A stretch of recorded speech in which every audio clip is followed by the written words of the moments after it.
Europe correspondent Siobhan Robbins, who can tell us more.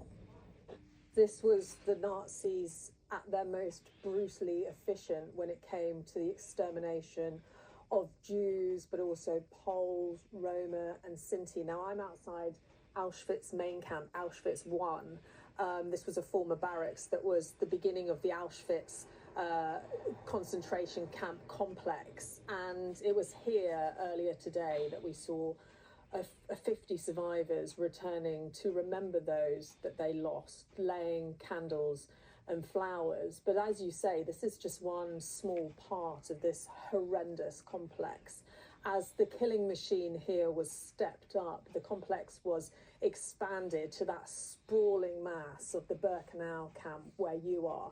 And there, for people who haven't been, the rail track goes straight in through the main gates. And that's where some people would have ended their final journey, that train bringing them basically right to the doors of the gas chambers. And the gas chambers were extended to make that mass murder even more efficient. The crematoria were extended to burn the mass of bodies that were building up. And some of the people, whether you were a pregnant woman, an elderly person, young children, they were exterminated on arrival. Others remember talking about a selection process where when they got out of those wagons, some were told to go left, some were told to go right. One survivor told me if you looked like you could do a day's work, you went to the right, and they worked many of those people to death. The others in the left group were sent straight to the gas chambers. But as I said, today 50 survivors have returned here to remember what happened. But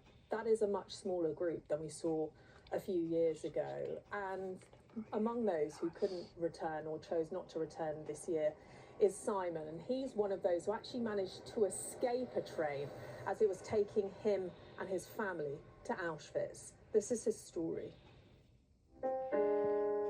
Simon wasn't meant to survive.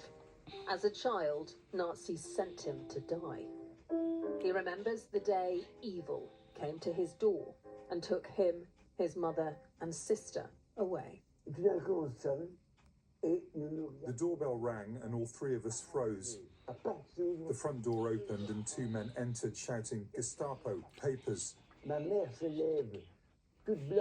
My mother got up, as white as a sheet, and handed over her ID card, her passport. The Nazi took a look at it and appeared satisfied. Yes, this is the Granovsky family. You have been denounced.